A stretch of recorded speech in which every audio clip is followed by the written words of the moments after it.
Vous êtes à la source de l'actualité, à toutes et à tous, bonsoir. Bienvenue, les grandes articulations. Lutte contre l'insécurité urbaine, le quartier Boulbinet dispose d'un nouveau commissariat de police. C'est le ministre secrétaire général de la présidence et celui de la sécurité qui préside la cérémonie inaugurale, à suivre dans un instant. Réunion ministérielle sur la mise en œuvre des mesures de suivi du FOCAC. L'événement se tient à Changsha, c'est en Chine. Un rendez-vous avec l'Afrique. La délégation guinéenne est fortement représentée à cette rencontre de haut niveau. En région forestière, réhabilitation de 15 km de route. Ce tronçon relie la commune rurale de Fouala à la sous-préfecture de Senko. Les autorités locales emboîtent le pas au chef de l'État qui met l'accent sur le désenclavement des zones rurales. C'est tout pour le sommaire. Place au développement. À présent, le contenu de ces décrets. Décret D 2025-0083 PRG CNRD SGG portant attribution, organisation et fonctionnement de la Commission nationale de défense et de sécurité. Le président de la République, vu la charte de la transition, décrète. Chapitre 1, disposition générale. Article 1er. Il est créé une commission nationale de défense et de sécurité, en abrégé CNDS. Chapitre 2, attribution. Article 2. La commission nationale de défense et de sécurité, CNDS, dont le siège se trouve au ministère de la Défense nationale, est chargée de l'application et de l'exécution des décisions du Conseil supérieur de défense et de sécurité nationale, CSDSN.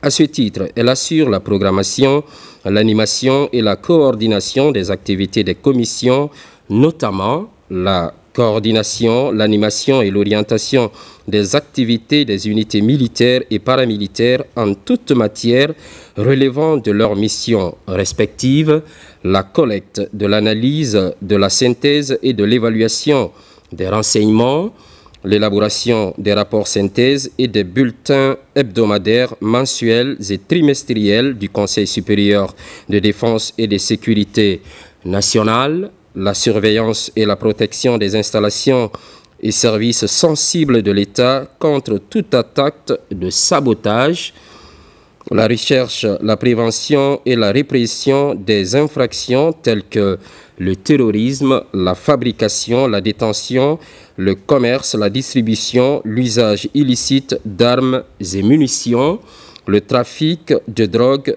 et stupéfiants, le trafic des êtres humains, les contrefaçons et l'usage de la fausse monnaie.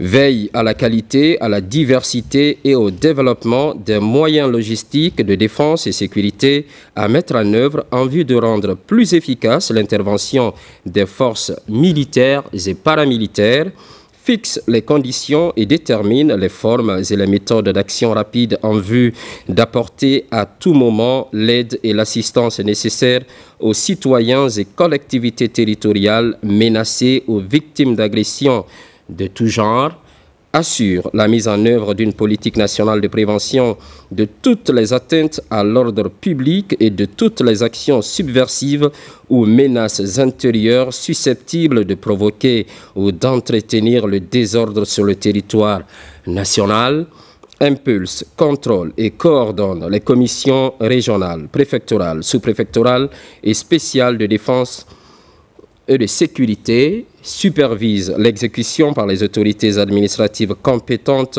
et tous cadres expérimentés de l'état des décisions découlant de la déclaration de l'état d'urgence ou de l'état de siège sur tout ou partie du territoire national. Chapitre 3. Organisation et fonctionnement. Article 3. La Commission nationale de défense et de sécurité est composée comme suit. Président, le ministre de la Défense nationale. Premier vice-président, le ministre de l'Administration du territoire et de la décentralisation. Deuxième vice-président, le ministre de la Sécurité et de la Protection civile. Membre, le chef d'état-major général des armées, le haut commandant de la gendarmerie nationale et directeur de la justice militaire. l'inspecteur général des forces armées, les chefs d'état-major des armées de terre, air et mer, les procureurs généraux près les cours d'appel, le directeur général des douanes, le directeur général de la police nationale, le directeur général de la protection civile, le directeur général du corps des conservateurs de la nature, le directeur de la sécurité d'État. En cas de nécessité, la Commission nationale de défense et de sécurité peut solliciter l'appui technique de toute personne ressource, civile ou militaire. Article 4. La Commission se réunit une fois par mois par session ordinaire. En cas de nécessité, elle peut se réunir en session extraordinaire. Article 5. La session extraordinaire peut être convoquée à la demande du président de la Commission, à la demande motivée d'au moins un tiers des membres de la Commission. Article 6. Toute convocation de session d'une commission est faite par son président. Elle indique l'ordre du jour et la date. Article 7. La Commission nationale de défense et de sécurité est organisée comme suit. La Commission régionale de défense et de sécurité, la Commission préfectorale de défense et de sécurité, la Commission sous-préfectorale de défense et de sécurité, la Commission spéciale de défense et de sécurité de la ville de Conakry. Chapitre 4. Dispositions particulières et finales. Article 8. En matière de défense opérationnelle du territoire, DOT, le chef d'état-major général des armées, assure le commandement opérationnel des forces engagées. En matière de sécurité intérieure, le haut commandant de la gendarmerie nationale et directeur de la justice militaire assure le commandement opérationnel des forces engagées. Article 9. Un arrêté du ministre de l'Administration du territoire et de la décentralisation définit les missions, attributions, organisation et fonctionnement de ces commissions. Article 10. Les dépenses de fonctionnement de la Commission nationale de défense et de sécurité sont prises en charge par le budget du ministère de l'Administration du territoire et de la décentralisation. Article 11. Le présent décret qui abroge toutes dispositions antérieures contraires prend effet à compter de sa date de signature, sera enregistré et publié au journal officiel de la République. Conakry, le 11 juin 2025, signé Général Mamadi Doumbouya. Cet autre décret, D 2025-0084 PRG CNRD SGG, portant création, attribution, organisation et fonctionnement du Conseil supérieur de défense et de sécurité nationale. Le président de la République, vu la charte de la transition, décrète. Chapitre 1er, disposition générale. Article 1er. Conformément à la charte de la transition, en ses articles 2, 38, 39 et 40, il est créé auprès du président de la République un Conseil supérieur de défense et de sécurité nationale, en abrégé CS-DSN. Article 2. Le Conseil supérieur de défense et de sécurité nationale est l'organe suprême qui traite de l'orientation stratégique des questions de défense et de sécurité nationale. Article 3.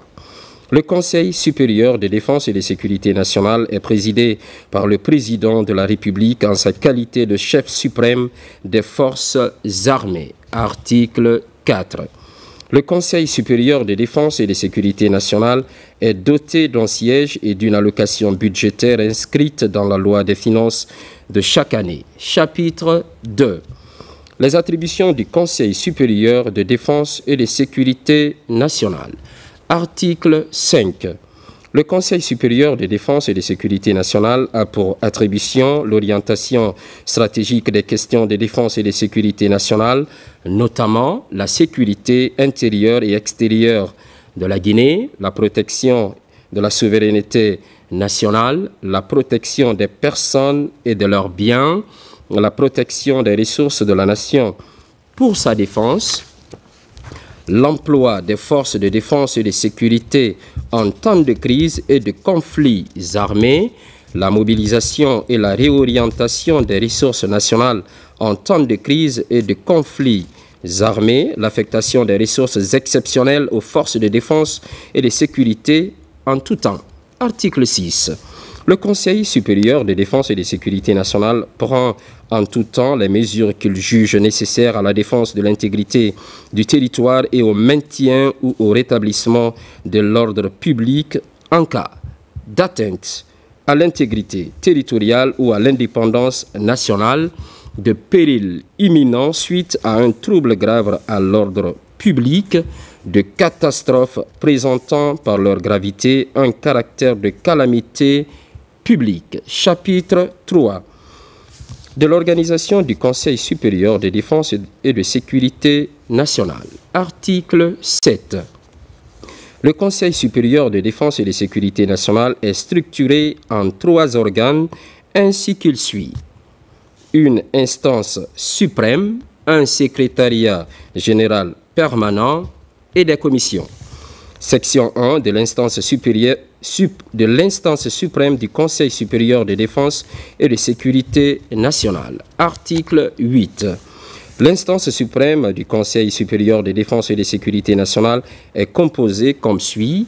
Président, le président de la République, premier vice-président, le premier ministre, deuxième vice-président, le ministre de la Défense nationale, membres, le ministre directeur des cabinets de la présidence de la République, le ministre de la Sécurité et de la Protection civile, le ministre de l'Administration du territoire et de la décentralisation, le ministre des Affaires étrangères, le ministre de la Justice et des droits de l'homme, le ministre de l'Économie et des Finances, le ministre du Budget, le chef d'état-major général des armées, le haut commandant de la gendarmerie nationale et directeur de la justice militaire.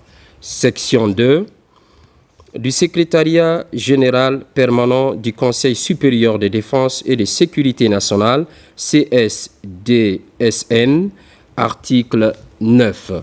L'administration du Conseil supérieur de défense et de sécurité nationale est assurée par un secrétariat général permanent. Le secrétariat général permanent est composé comme suit. Un secrétaire général permanent, un secrétaire général adjoint permanent, des sections techniques, une section de défense militaire, une section défense civile, une section défense économique, une section défense diplomatique, des services techniques. Article 10. Le secrétaire général permanent est choisi parmi les hauts cadres civils ou officiers généraux ayant une expertise en matière de défense et de sécurité. Le secrétaire général permanent est le rapporteur du Conseil auquel il assiste. Il est assisté dans ses fonctions par un secrétaire général adjoint permanent choisi par les hauts cadres civils ou officiers supérieurs. Le secrétaire général permanent et son adjoint sont nommés par décret du président de la République. Article 11. Le secrétaire général permanent assiste le président de la République dans la préparation, le suivi et l'exécution des décisions du Conseil. À ce titre, il est chargé d'analyser les documents, projets ou études émanant des sections techniques, d'administrer et de veiller quotidiennement au bon fonctionnement de l'administration du Conseil, de superviser l'exécution et le contrôle des tâches au niveau des commissions, de préparer l'ordre du jour, de rédiger les comptes rendus de réunion et de suivre l'exécution des décisions du Conseil supérieur de défense et de sécurité nationale. Article 12. Le secrétaire général permanent prépare les projets de budget annuel du Conseil supérieur de défense et de sécurité nationale dont il est l'ordonnateur délégué. Article 13. Le secrétaire général permanent est appuyé par les sections et services techniques. Le personnel des sections techniques est nommé par décret du président de la République. Le personnel des services techniques est nommé par décision du secrétaire général permanent après approbation du Conseil. Le secrétariat général permanent peut recevoir du personnel détaché suivant les règles administratives en la matière. Article 14. Le secrétaire général permanent, le secrétaire général adjoint et le personnel des sections et services techniques bénéficient d'une indemnité mensuelle dont le montant est fixé par voie réglementaire. Article 15. Les personnels nommés dans les sections techniques sont des personnalités civiles ou militaires de nationalité guinéenne, officiers supérieurs ou généraux reconnus pour leurs compétences, leur probité, leurs expériences dans le domaine de la défense, de la sécurité et dans la conduite des affaires de la nation. Section 3. Des commissions du Conseil supérieur de défense et de sécurité nationale. Article 16.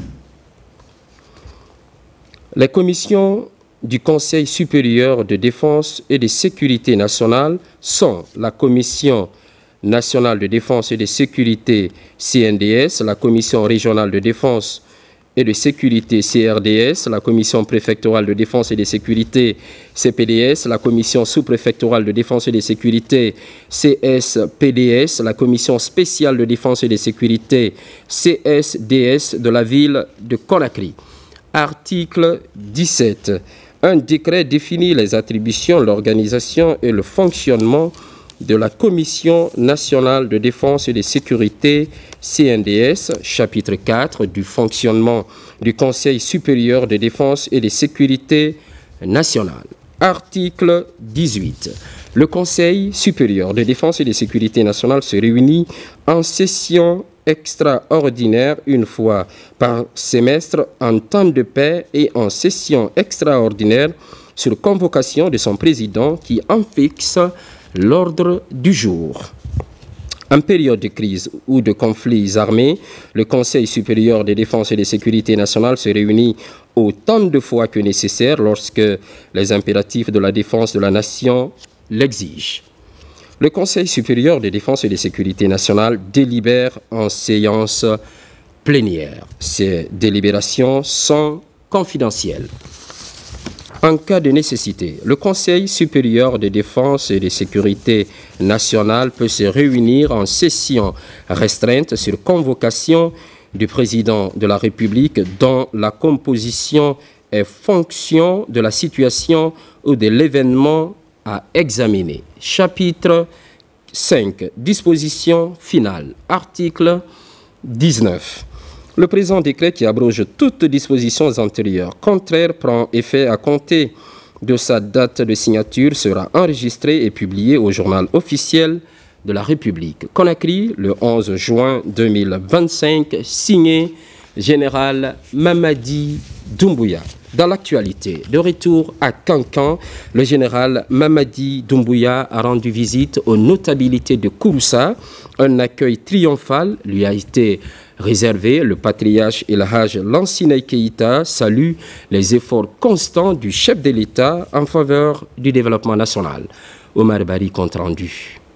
De retour de son séjour à Kankan, le président de la République, son Excellence le général Mamadi Doumbouya, a marqué une nouvelle étape de proximité avec les populations en rendant ce mardi 10 juin 2025 une visite de courtoisie au Soti Kémo de Kouroussa El Hadj Lansina Keïta dans une atmosphère empreinte de ferveur populaire. C'est une foule à liesse qui a envahi les rues de Kouroussa pour saluer l'arrivée du chef de l'État. Autorités locales, leaders religieux, notabilités, jeunes et femmes, tous sont mobilisés pour exprimer leur reconnaissance et renouveler leur soutien indéfectible à l'homme d'État, son Excellence, le général Mamadi Doumbouya, qui incarne aujourd'hui une nouvelle dynamique de gouvernance en République de Guinée. Les témoignages de gratitude se sont multipliés à l'image de ceux du patriarche de Kouroussa, transmis par le grand imam au nom du Soti Kémo El Hadj Lansina Keïta. Ce dernier a salué les efforts constants du chef de l'État en faveur du développement local, notamment l'amélioration des infrastructures et la promotion de la paix.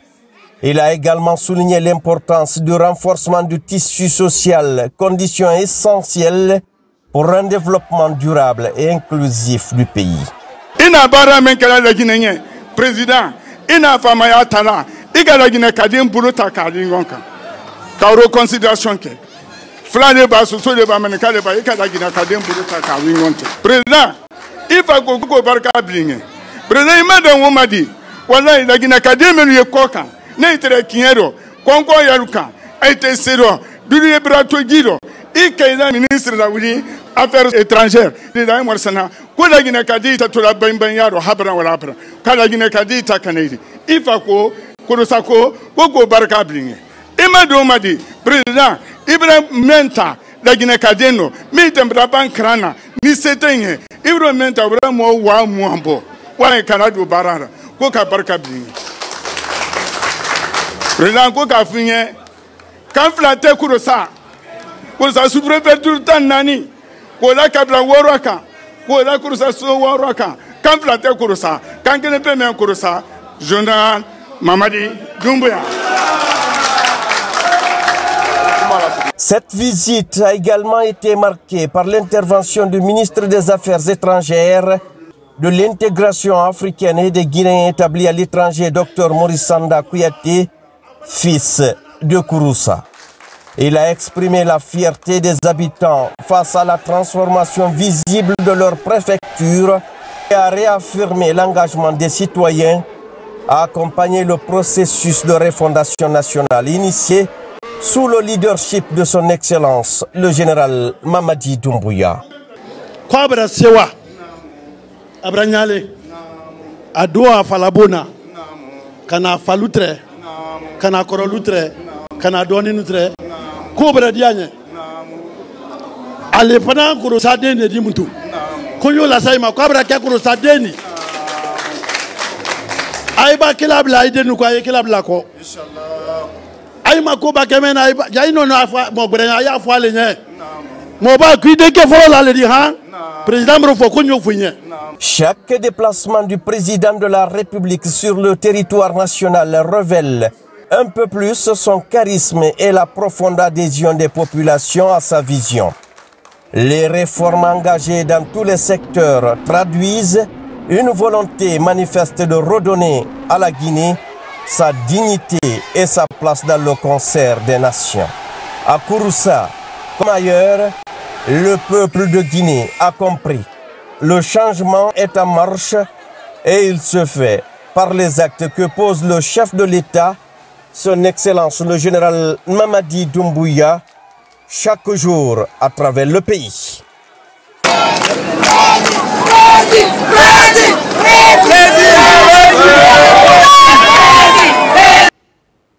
À Farana, une série d'activités religieuses, toutes présidées par Dr Dansa Kourouman. En séjour dans le Sankara, il s'agit de la pose de la première pierre d'une mosquée, sacrifice et lecture du Saint-Coran. Des prières sont formulées pour le vivre ensemble. Ibrahima Oulenfofana. Dans la ville de Farana, à Mangafrigia, au quartier Siri-Colonie, cette nouvelle maison de Dieu va bientôt sortir de terre. L'édifice est financé par le président de la République pour accompagner l'islam dans le Sankara.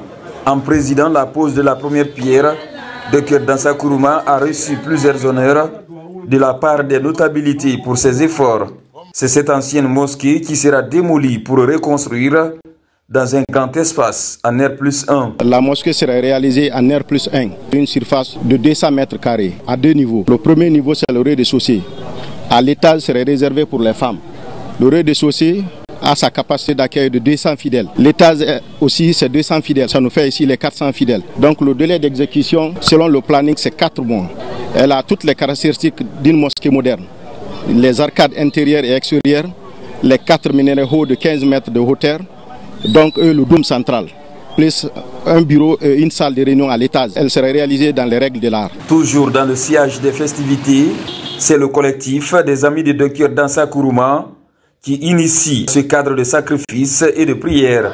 Ici, à la grande mosquée de Farana, des prières sont faites pour le chef de l'État, tous les fils ressortissants de Farana et le pays tout entier. Et passer des années sur le banc avec une personne qui occupe aujourd'hui une très grande place au sein de la nation, ne restez pas en tant que spectateur.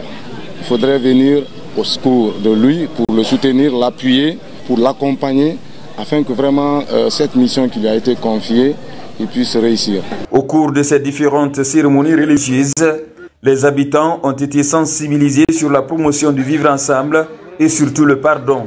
L'occasion aussi pour les sages de faire des lectures plurielles du livre saint en faveur du général président Mamadi Doumbouya.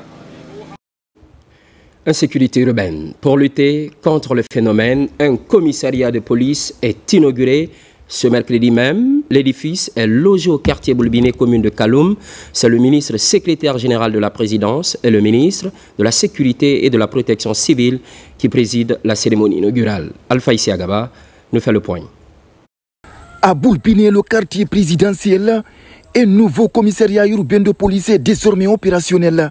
Le bâtiment de type R+1 est réalisé et équipé par le gouvernement guinéen à travers le budget national de développement. À l'inauguration du commissariat urbain de Boulbiné, le ministre secrétaire général à la présidence et le ministre de la sécurité et de la protection civile, la réalisation du commissariat urbain de police vient ainsi concrétiser la vision du président de la République, celle de doter les agents chargés de l'application de la loi un meilleur cadre idéal de travail. Ce nouveau commissariat nous donnera les moyens de contribuer à combattre plus efficacement les fléaux qui menacent notre société, la délinquance juvénile, les actes de banditisme et surtout ces positions que la drogue, particulièrement cette nouvelle forme appelée couche, qui fait des ravages parmi notre jeunesse. La réalisation de ce commissariat urbain de police vient faciliter la sécurité des personnes et de leurs biens dans ce quartier stratégique de la commune de Kaloum.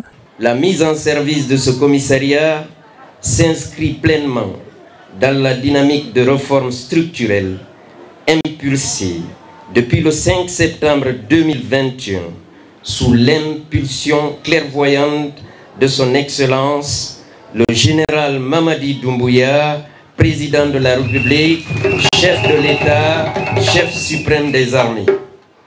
Le commissariat urbain de Boulbiné est un outil opérationnel pour répondre aux défis spécifiques de sécurité de cette zone. Trafic maritime, densité urbaine et mobilité transfrontalière.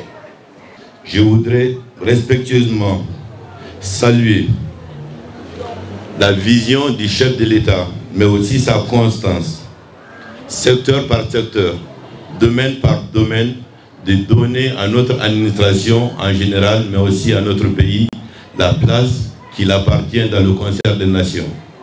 Je veux rappeler que quand un pays veut se développer, il faut se donner les moyens pour sa paix et pour sa sécurité.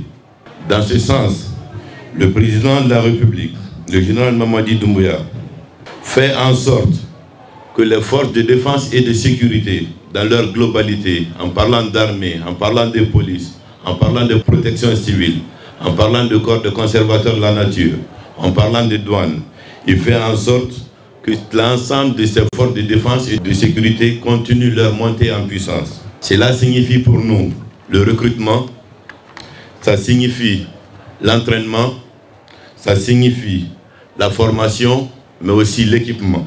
Mais il faut aussi dire que les questions, dans sa vision globale, le chef de l'État veut ramener la sécurité au plus près des populations et améliorer les relations des forces de défense et de sécurité tous les jours avec les populations, partout en République de Guinée. La construction de ce commissariat urbain de police de Boulbiné est une des actions phares planifiées par le ministère de la Sécurité et de la Protection civile.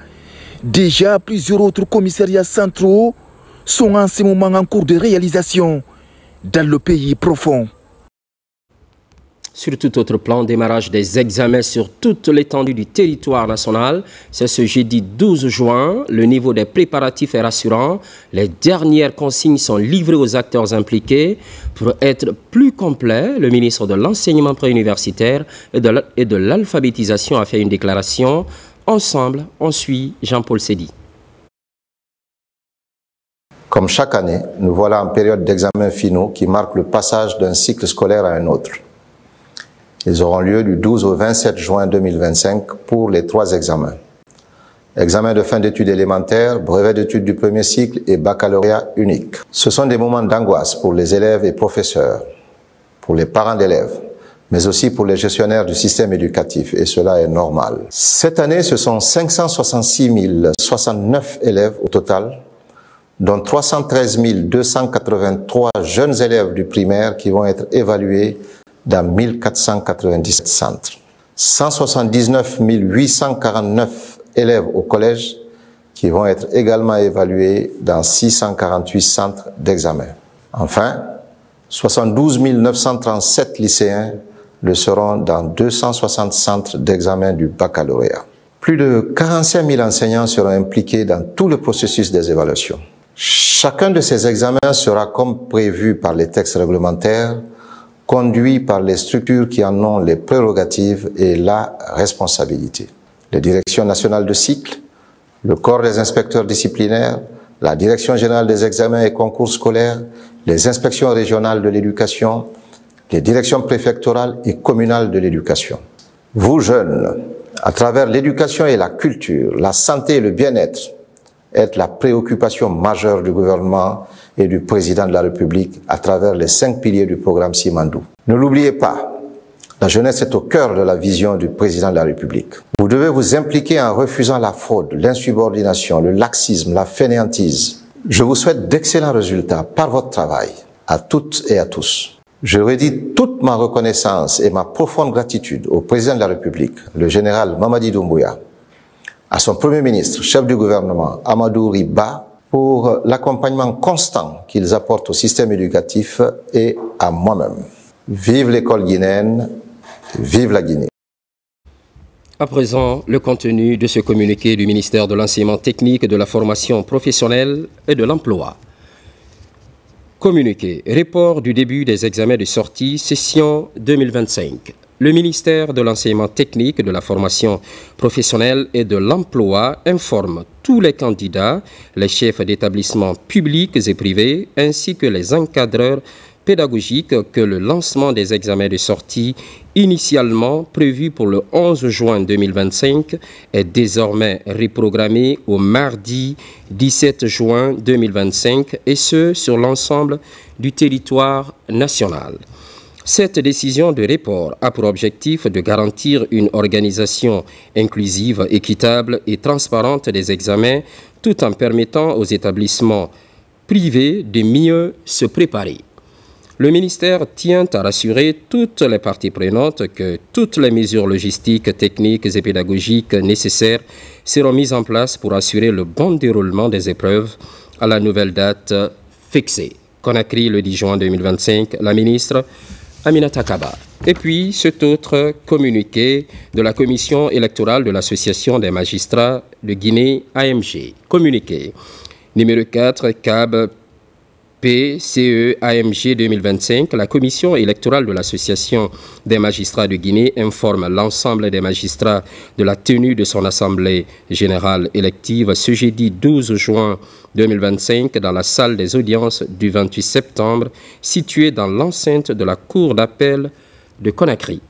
À cet effet, la Commission électorale invite tous les magistrats de Guinée à se mobiliser massivement pour voter par les différents canaux mis à leur disposition, à savoir le vote par bulletin secret, le vote en ligne sur le lien Google Forms qui sera activé le jour du vote, le vote par SMS et WhatsApp sur 2 numéros déjà communiqués sur la plateforme des magistrats.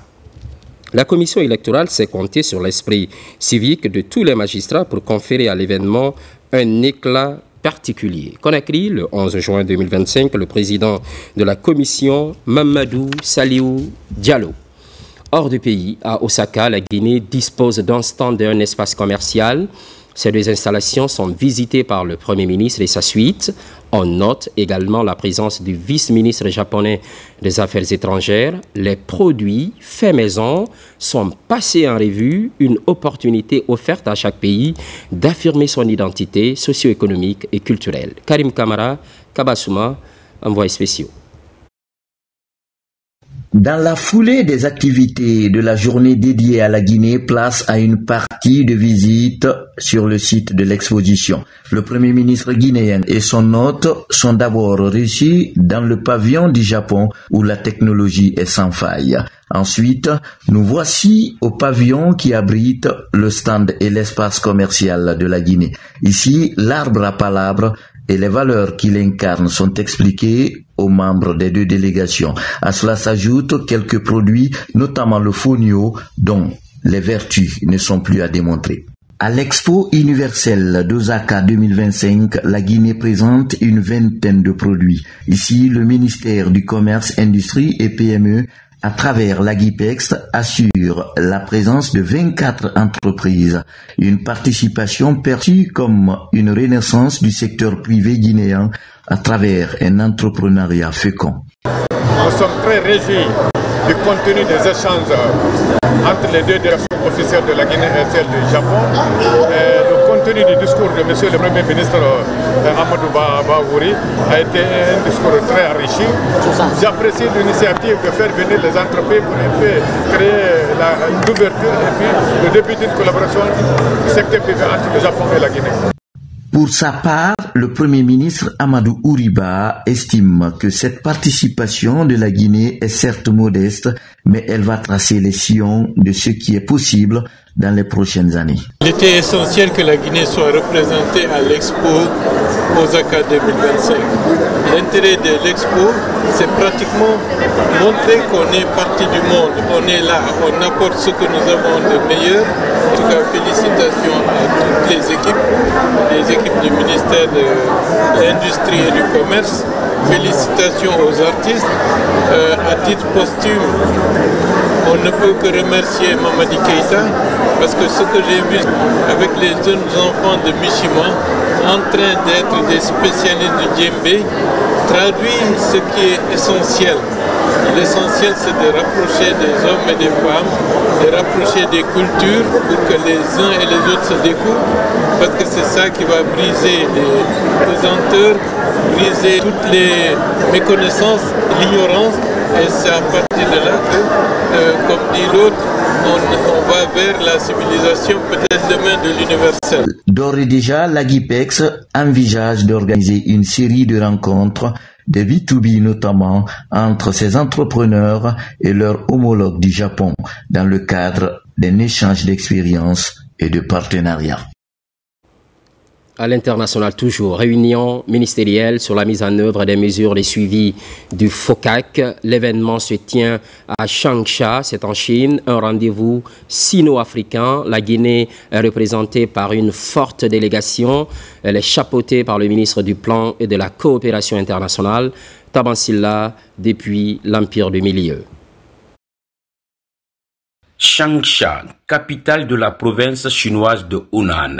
Dans cette région qui a vu naître Mao Tse-tung, se tient la réunion ministérielle des coordinateurs sur la mise en œuvre des mesures de suivi du FOCAC, Forum Chine-Afrique pour la coopération, tenu à Pékin en septembre 2024. Le ministre du Plan et de la Coopération internationale a conduit à ce symposium la délégation guinéenne. Le mois de septembre dernier, le chef de l'État était venu avec une forte délégation pour participer à la conférence présidentielle du FOCAC. C'était de faire la revue des 10 points qui ont été annoncés par son Excellence M. Xi Jinping l'année dernière. Et on a vraiment avancé que la vision du chef de l'État, qui est le Simandou 2040, le programme de développement socio-économique durable et responsable qui est basé sur 5 piliers, ces 5 piliers corroborent correctement avec les 10 points que FOCAC entend développer les 3 prochaines années. Tous les ministres qui sont venus ont partagé leurs préoccupations, mais aussi ils ont insisté de la concrétisation de tous les 10 points qui ont été annoncés par le président chinois l'année dernière. En marge de la journée de la réunion de coordination des ministres, Ismaël Nabé et sa suite ont bénéficié d'une fructueuse rencontre avec le vice-ministre chinois du commerce et de la coopération. Des propositions qui rassurent dans un partenariat gagnant-gagnant entre la Chine et la Guinée ont été faites. Depuis le mois de septembre, aujourd'hui, il y a eu 6 accords de partenariat qui ont été signés. Que ce soit des prêts, que ce soit des dons, mais que ce soit aussi des partenaires stratégiques. Nous sortons vraiment satisfaits et continuer ce dynamisme avec les sectoriels, continuer ce dynamisme avec nos partenaires chinois pour essayer de revitaliser, mais aussi de transformer ces acquis pour la population guinéenne. C'est bon des projets, c'est bon ces annonces, mais ce qui est important, comment ça peut transformer, changer la vie des Guinéens. Au nom du gouvernement, le ministre du Plan et de la Coopération internationale rassure que la Guinée est déterminée à jouer pleinement son rôle dans ce partenariat stratégique sino-africain pour une coopération solide, durable et bénéfique pour tous. À présent, cette décision de la Haute Autorité de la Communication, décision numéro 006-P/25 portant interdiction de l'exercice du métier de journaliste, vu la charte de la transition, vu la diffusion de fausses nouvelles, alerte séisme à Conakry, un tremblement de terre de magnitude 7 vient de frapper la zone de Petit Simbaya à Conakry à l'instant T, annoncé par le journaliste Lamine Guirassi, PDG du groupe Adafo Media, sur son compte X, Twitter, le mercredi 11 juin 2025, vu la psychose inutile que cette rumeur a provoquée au sein des paisibles populations de Conakry, vu les vérifications faites par la Haute Autorité de la Communication auprès des services spécialisés compétents qui ont démenti l'information, considérant la faute professionnelle grave commise par ce journaliste et promoteur de médias, considérée comme une source d'information suite à l'autosaisine de la Haute Autorité de la Communication HAC, vu l'examen approfondi de cet article par le collège de la HAC, la Haute Autorité de la Communication, après en avoir délibéré en séance plénière ordinaire du mercredi 11 juin 2025, décide 1. L'interdiction de l'exercice du métier de journaliste par Lamine Guirassi en République de Guinée jusqu'à nouvel ordre pour diffusion de fausses nouvelles et fausses consignes. Ce, conformément aux dispositions des articles 98 et 106 de la loi organique L 2010-02-CNT de 22 juin 2010 portant liberté de la presse en République de Guinée et celle de l'article 52 de la loi L 2020-0010-AN de juin 2020 portant attribution, composition, organisation et fonctionnement de la Haute Autorité de la Communication HAC. 2. La présente décision qui prend effet à compter de la date de sa signature sera enregistrée et publiée au journal officiel de la République. Conakry, le 11 juin 2025, en siégé et signé 1. Boubacar Yassine Diallo, président. 2. Fodé Bouyafofana. 3. Djelimori Djoubate. 4. Ahmed Kami Kamara. 5. Mariama Donzo. 6. Amadou Touré. 7. Mariama Naïté. C'est officiel. Les opérations d'enrôlement au titre du programme national de recensement administratif à vocation d'état civil sont lancées aux États-Unis. À Washington, c'est l'ambassadrice qui procède au démarrage. Le processus va toucher l'ensemble de la communauté guinéenne établie aux États-Unis. Les kits sont en train d'être acheminés dans plusieurs autres États. Confirmation dans cet extrait. C'est avec une légitime fierté que je viens de me faire recenser. Je profite de cette occasion pour lancer un appel solennel à l'ensemble de la communauté guinéenne établis aux États-Unis d'Amérique. Le recensement biométrique est un acte citoyen. Et ce recensement aujourd'hui nous permettra d'avoir une identité numérique et sécurisée et me permettra aussi d'avoir accès aux services sociaux de base. Le recensement est au cœur de la politique de refondation du général Mamadi Doumbouya pour faire de notre administration une administration performante où la gouvernance est de mise. Je lance un appel à tous nos compatriotes. Les kits sont arrivés, le processus est lancé et il y aura des kits dans l'ensemble qui ont été identifiés. C'est un acte citoyen. Venez vous faire recenser pour vous faire identifier sur toute l'étendue du territoire national et à l'extérieur de la Guinée. Aux Émirats arabes unis, ces choses faites également, le recensement des compatriotes a débuté, une opération permettant leur reconnaissance officielle par l'État guinéen. La mobilisation est remarquable malgré quelques difficultés signalées. Cheikh Sanoussi Sanko. L'opération de recensement des Guinéens âgés de 10 ans et plus a suscité une forte mobilisation de l'ambassade de Guinée à Abu Dhabi. Ici, les ressortissants guinéens, animés par un profond sens du devoir citoyen, se sont déplacés en nombre pour se faire enregistrer et affirmer leur appartenance nationale. Pour beaucoup d'entre eux, accomplir ce geste est une fierté, malgré les difficultés rencontrées, notamment l'absence de documents administratifs tels que l'extrait de naissance ou le passeport. Nous remercions le gouvernement pour cette belle initiative. Mais il y a des problèmes, il faut le reconnaître. Si l'État ne met pas en place des mesures correctives, beaucoup ne pourront pas se faire recenser.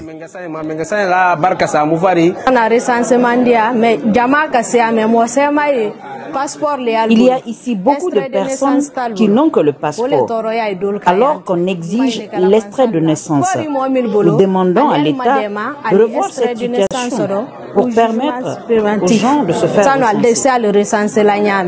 Un élément déterminant de cette mobilisation a été l'engagement du mouvement GMD La Solution, très actif dans la sensibilisation, l'information et l'encadrement des citoyens tout au long du processus. Grâce à son effort, de nombreux obstacles ont été levés, facilitant ainsi l'accès au recensement pour un grand nombre de Guinéens. Ce recensement a pour but de vraiment octroyer à tout un citoyen guinéen un numéro national unique, comme ça se passe dans les autres pays. Nous avons 1655 Guinéens résidant officiellement aux Émirats avec carte de séjour. Ce qui veut dire que ces Guinéens doivent être recensés. L'exemple d'Abu Dhabi, porté par les initiatives citoyennes comme GMD La Solution, témoigne de la force de la mobilisation guinéenne à l'étranger. Retour au pays, grande mobilisation à Tankelin dans Kankan pour un recensement réussi. En première ligne, le patron de la diplomatie guinéenne, Dr Maurice Sanda, incite les populations à se faire enrôler avant la fin des opérations, une démarche pilotée par les ressortissants de la localité. Djamokaba. Au centre du district de Tankelin, commune rurale de Karifa Mouria dans Kankan, la diversité culturelle du pays, au rendez-vous pour une cause nationale. La sensibilisation porte sur le recensement administratif à vocation d'état civil. Dans ce petit village, l'adhésion est totale pour atteindre les enjeux prioritaires du processus d'enrôlement biométrique qui consiste à accroître la visibilité de tous les domaines. Chaque voix compte. Et pour participer aux activités, à la vie politique et économique de notre pays, il faut se faire recenser. Toutes les décisions stratégiques de l'État sont prises en fonction de la population et il faut que le recensement soit effectif.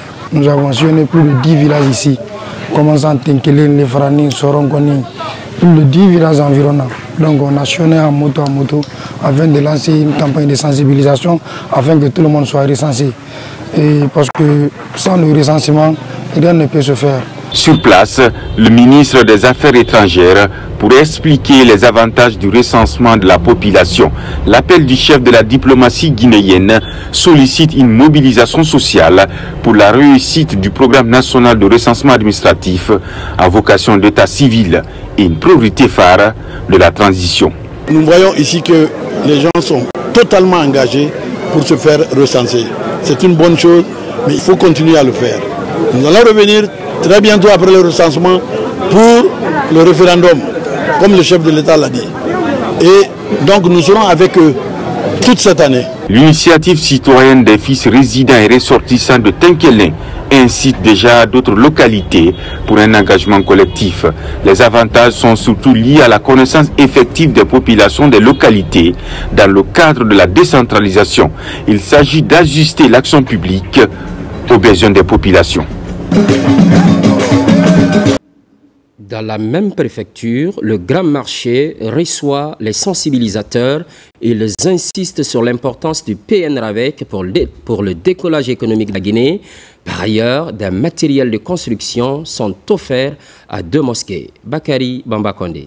Au cœur de ce carnaval du mouvement alternatif démocratique MAD dans la préfecture de Kankan, le recensement national. Après avoir défilé sur les artères principales de la ville, les membres du mouvement se sont rendus au Grand Marché pour faire entendre leur voix et souligner l'importance du recensement national pour le développement du pays. La plupart des gens admettent qu'ils se sont déjà recensés et là on continue à les mobiliser aussi, d'aller sensibiliser les autres qui n'ont pas encore fait. Et d'ailleurs, on a mis l'accent sur les enfants à partir de 10 ans, que ces enfants-là aussi doivent tous se recenser. Ici, les bénévoles du MAD ont expliqué aux femmes l'importance du recensement et de leur participation à ce processus qui pourrait influencer les décisions qui les concernent directement. Ils ont recensé les gens, on a aimé. Plusieurs personnes se sont faites recenser. Moi-même, je suis recensée pour montrer que je suis guinéenne. Si tu n'es pas recensé, tu ne seras pas reconnu en tant que guinéen. À la suite de cette sensibilisation, le président du mouvement alternatif démocratique a fait don de ciment, moquettes et bouilloires à 2 mosquées locales du quartier Bordeaux SOS dans le but de renforcer les infrastructures communautaires. Ce don est venu à point nommé parce que quand vous voyez la mosquée, son état, ça m'a beaucoup inquiété en tant que premier responsable de quartier. Il y a beaucoup d'autres qui sont dans cet état-là. Mais celle qui est commencée là, vraiment, je voudrais que cela soit terminé. Je profite de l'occasion pour remercier le mouvement qui a apporté le soutien là. Les dons aux mosquées témoignent également de la volonté d'unité et de solidarité de ses membres au sein de la préfecture. Soutien des initiatives présidentielles. Les échanges ont lieu avec les jeunes et les autorités administratives. On est toujours à Kankan, bien sûr. C'est une plateforme engagée dans la dynamique du développement national. Kerfala Presse Camara. C'est dans la salle de conférence des jeunes de Kankan que s'est tenue la rencontre et la réception des membres de la coordination nationale du Mosakod, dirigée par Raja Diaba Doumbouya. Cette rencontre a permis de mettre en lumière l'importance du recensement et les stratégies à adopter pour encourager les citoyens à s'y inscrire.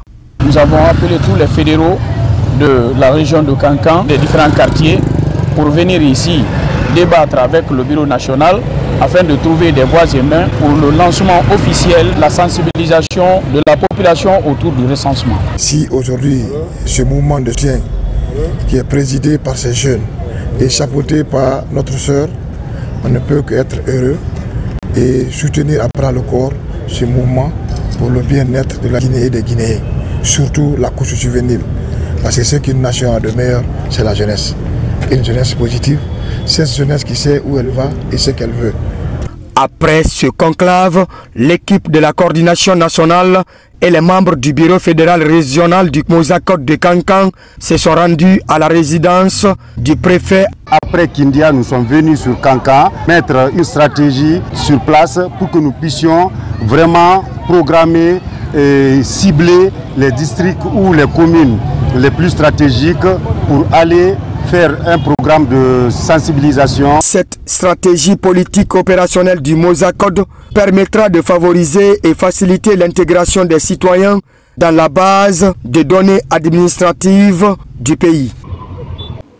Ce qui, entre autres, concentre l'actualité, environnement, réchauffement de la planète, la Guinée s'active dans la mise en œuvre de la contribution nationale déterminée, en abrégé CDN. Pour aller vite, le projet partenaire a vu le jour. Conakry abrite le lancement. Mamadou Alpha Baldé, Quintessence.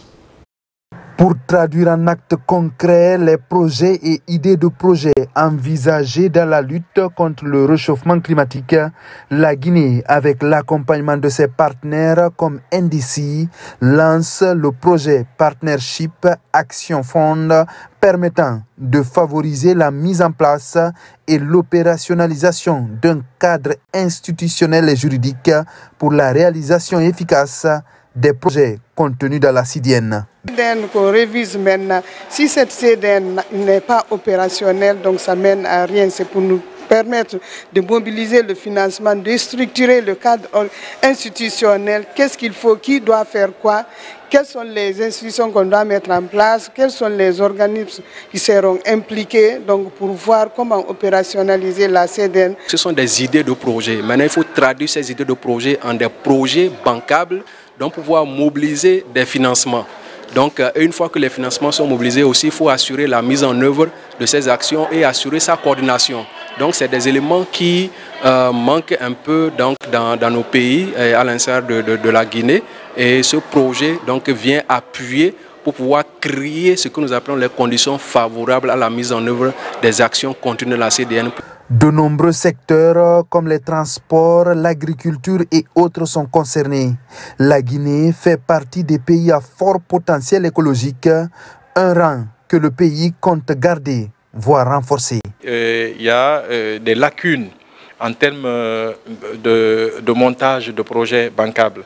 Donc ce projet s'inscrit dans ce cadre pour renforcer les capacités de ces participants, de ces sectoriels, afin de pouvoir avoir ici des capacités de monter des projets dans les différents secteurs, à savoir l'énergie, l'agriculture, et les transports, les déchets et tant d'autres. Avec le lancement du projet PAF, la Guinée compte accélérer la mise en œuvre de sa contribution déterminée au niveau national dans l'ensemble des secteurs concernés. Après Sigiri, l'Union nationale des orpailleurs entame la construction d'un siège à Mandiana. L'objectif est précis, sécuriser l'or et protéger les orpailleurs, parfois victimes d'attaques à main armée. La première pierre est effectivement posée. Durée des travaux, 24 mois. Moussa Komara, pour plus de précision. Un parfum d'espoir pour les orpailleurs de la préfecture de Mandiana. La ville orifère va abriter pour la première fois un siège pour les orpailleurs. Les travaux de construction de ce futur centre d'affaires sont lancés sur ce périmètre de 600 mètres carrés. Il servira de cadre de concertation pour les orpailleurs, souvent victimes de braquages ou d'attaques à main armée. Et ce siège-là va être un lieu de rassemblement, de concertation et de consultation entre les membres des orpailleurs qui sont à Mandiana ici actuellement. Et je profite aussi de l'occasion pour lancer un appel à tous les acteurs qui sont dans le métal jaune de se faire recenser. Ce futur centre d'affaires et de promotion de l'or sera construit par l'Union nationale des orpailleurs de Guinée. Moderniser et redynamiser le secteur dans les zones minières afin d'accroître le rendement et de créer une synergie d'action entre les différents acteurs est l'objectif clairement défini. La superficie de ce chantier est 600 mètres carrés. Le bâtiment est 14 mètres sur 9 mètres. Mon engagement est de construire ce bâtiment dans les règles de l'art. Puis la Guinée, surtout Mandiana, Nous remercions Elhadji Tidiane Koïta pour ce geste qui est une première dans notre pays. Désormais, nous pouvons nous retrouver dans un même endroit et discuter des problèmes qui assaillent le secteur de l'orpaillage. Ce siège, qui sera équipé de caméras de surveillance, va abriter des fonderies. Dans d'autres villes comme Sigiri, le projet a déjà pris son envol. depuis 2024. Désenclavement des zones rurales, Beila est l'un des exemples concrets. 15 km de routes sont à réhabiliter. Vous allez le voir, ce tronçon relie la commune rurale de Fouala à la sous-préfecture de Senghor. Déjà, les machines résonnent sur le chantier. Les autorités locales emboîtent le pas au chef de l'État qui essaie à tout prix de satisfaire les populations rurales. Mohamed Saloupaï, correspondance. Ces travaux de réhabilitation de la route Fouala-Senghor, longue de 15 km, constituent la préoccupation majeure des populations de ces localités. Zone de grande production agro-pastorale par excellence, l'ouverture de cette voie d'accès va améliorer substantiellement les conditions de vie des populations en diminuant le calvaire des usagers dans l'écoulement des produits vers le centre de négoce de Senghor. Tout Fouala est en joie aujourd'hui parce qu'à peu près ça fait 25 à 30 ans que la machine n'avait pas de pied à Fouala ici pour un dégagement de telle taille. Tout le monde sait que Fouala, c'est de céder d'abord soi-même avant que quelqu'un d'autre n'a qu'à t'aider. Ce financement est venu de nos ressortissants qui sont dans les différents coins du monde. En tant que représentant de la population, je tends ma main à tous les chefs, au gouvernement guinéen. Cette initiative des autorités communales de Fouala est applaudie par les populations bénéficiaires. Des populations qui voient déjà leurs rêves devenir réalité. On remercie aussi le président de la République d'avoir donné une délégation spéciale qui est le maire. Et vraiment aussi, on remercie les ressortissants de Fouala. Ce sont eux qui ont organisé et qui ont financé parce que les pèlerins arrivent. Alors pour que les pèlerins arrivent à traverser mieux à Senghor pour Fouala. Nous sommes très contents pour vraiment la route entre Senghor et Fouala. Vraiment, je suis très content. Ce projet de désenclavement s'inscrit dans une dynamique de développement local durable enclenchée par les autorités locales de Fouala. Il vient appuyer la volonté politique du chef de l'État visant à améliorer les conditions de vie des populations rurales et de stimuler l'économie locale. Développement communautaire, on en parle encore. Assistance en faveur des populations de Fria, c'est à l'actif de Russal Frigia. Cette compagnie minière vient d'offrir 2 forages. Fini le calvaire lié à l'eau potable, un soulagement pour la population des quartiers bénéficiaires. Younous Atawel Kamara. Chants et danse des femmes du quartier Aviation 2 dans la commune urbaine de Fria. Elles viennent de bénéficier d'un forage offert par Russal Frigia. Dans un passé récent, les populations de cette localité parcouraient de longues distances pour se procurer de l'eau potable. Désormais, avec ce don, les citoyens se frottent les mains. Je veux espérer que le forage qu'on va vous donner aujourd'hui va améliorer un peu les conditions de vie dans ce quartier. Donc nous essayons de faire de notre mieux pour assister et pour aider cette ville. Avant, on était obligé de se rendre dans les autres quartiers à la recherche de l'eau, dans les bidons ou dans les eaux. C'est pourquoi nous sommes très contents de ce don. Nous allons bien entretenir ce forage. Même manifestation de joie au quartier Taboussi. Là aussi, Russal Frigia a réalisé un forage pour soulager les populations de ce quartier situé en haute banlieue de la ville d'Alumine. Il y a vraiment un manque cruel d'eau. La population d'ici, tout le monde a une seule activité, c'est comment la maison peut être ravitaillée en eau. Donc le transport de l'eau a tellement fatigué cette population. Vraiment, nous ne pouvons que vous en remercier. Il est essentiel que les retombées de l'exploitation minière profitent davantage à la ville de Fria dans une démarche de co-développement durable. Je souhaite rendre un hommage appuyé et mérité à son Excellence Monsieur le Président de la République, le général d'armée, son Excellence Mamadi Doumbouya, chef de l'État, chef suprême des armées, pour sa vision éclairée et ses efforts considérables en faveur de la transformation économique de notre pays. À travers ce geste humanitaire, Russal Frigia exprime sa volonté d'assister les populations de Fria, mais surtout renforcer davantage les liens de coopération et d'amitié entre la Guinée et la Russie. Culture. Koya a vibré au rythme de Soumbouya-Mané, un folklore propre à cette partie de la Basse-Guinée. Il est essentiellement question de pérenniser ce folklore avec ses pas de danse à l'image des autres préfectures. Finalité, valoriser la culture guinéenne. Mamadou Saliouba, Mohamed Lamine Kamara. Dans une parfaite harmonie, les populations de Koya revisitent le riche patrimoine culturel de Soumbouya. L'événement s'appelle Soumbouya Mané. Il est à sa première édition. Cette initiative, portée par les femmes leaders de Koya, a pour objectif de valoriser l'autonomisation des femmes, la valorisation des initiatives locales et le développement communautaire. Nous comptons pérenniser cette activité qui revêt un caractère très important pour la nouvelle génération. Ces pas de danse esquissés à l'unisson, au rythme des sonorités locales, perpétuent ainsi l'héritage culturel légué par les anciens. L'ambiance ne laisse personne indifférent. Par cette manifestation, nous entendons valoriser davantage le patrimoine culturel de Koya. Nous avons une culture très riche, c'est pourquoi à tout prix, nous devons la pérenniser. Nous allons accompagner les initiateurs de cette manifestation parce que notre seule ambition, c'est le développement économique, social et culturel de Koya.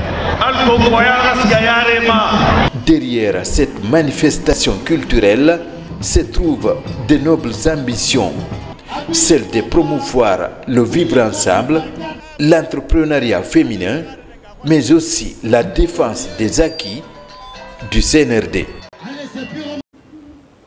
Au compte des festivités de la Tabaski, la commune de Matam a célébré la Mamaya, une première édition pour cette municipalité de Conakry. Le quartier Carrière a précisément accueilli la cérémonie, une retrouvaille citoyenne afin de renforcer le vivre ensemble. Fodé Camara. Le concept est nouveau, mais son baptême du feu est un coup de maître. Le temps d'une soirée, le quartier Carrière devient l'épicentre de toute la commune de Matam. La première édition de la Grande Mamaya de Carrière Centre a permis de resserrer les liens entre les citoyens et les membres des bureaux des conseils de quartier de la commune de Matam.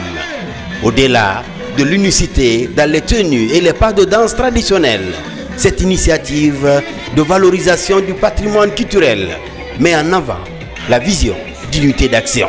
Comme tous les quartiers, je suis parvenu à mettre en place les 3 bureaux parallèles au bureau du quartier, c'est-à-dire le bureau des femmes, le bureau des sages et le bureau des jeunes. Et chacun de ces bureaux a une feuille de route.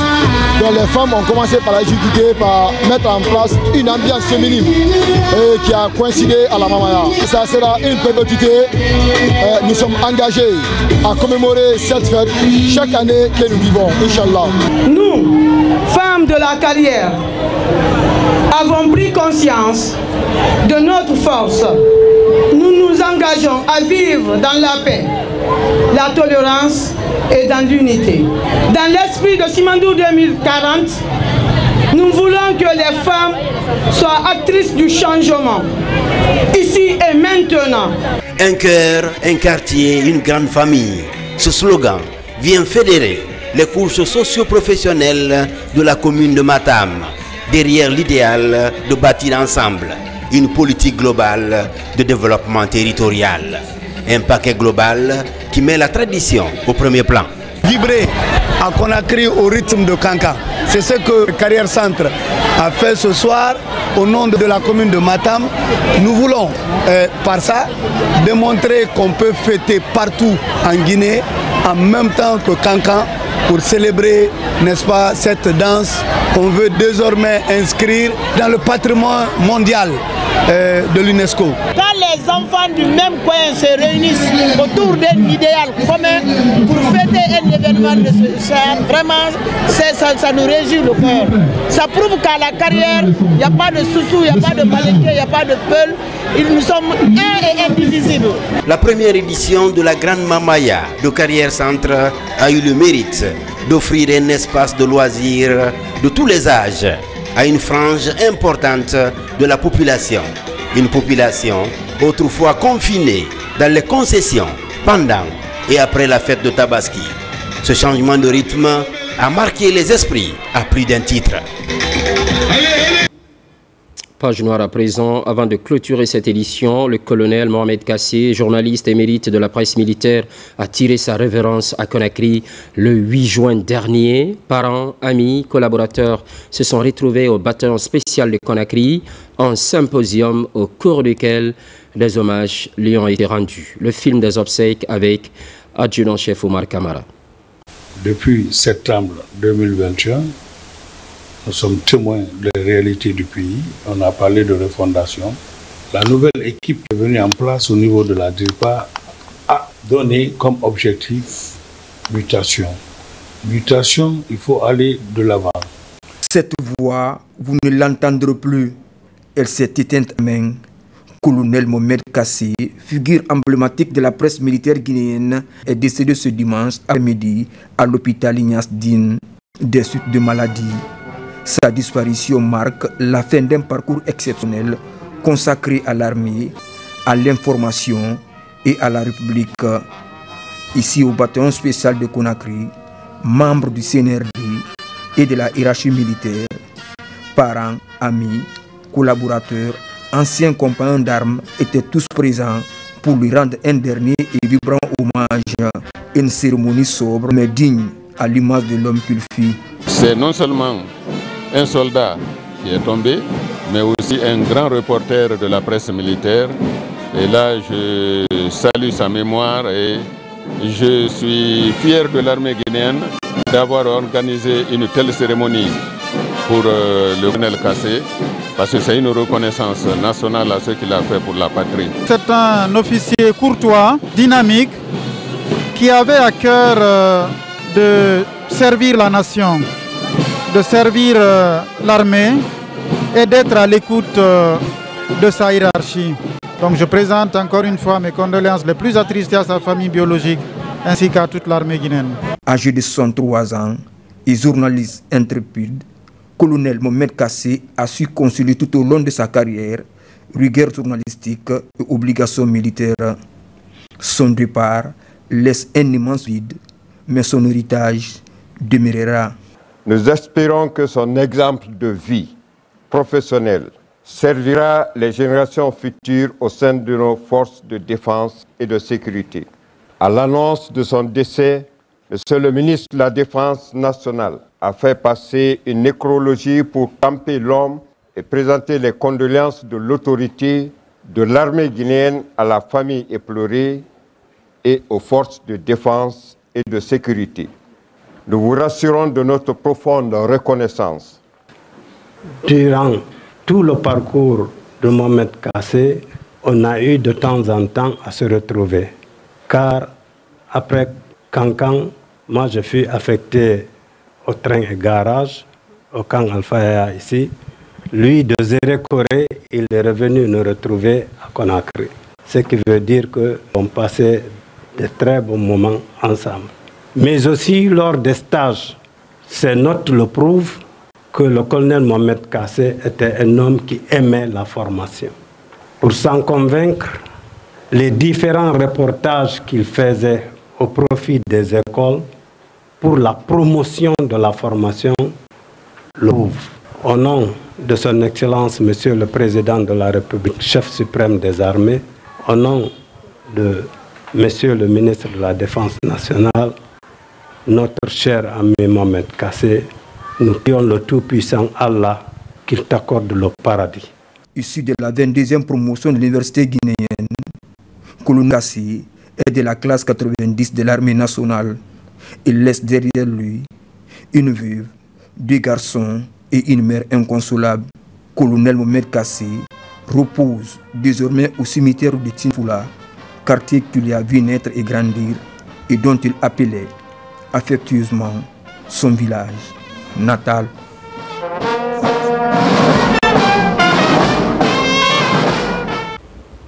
Les programmes se poursuivent, l'actualité évolue en Guinée, notre paradis, terre de richesse et d'innovation. Constante fidélité à toutes et à tous. À très vite.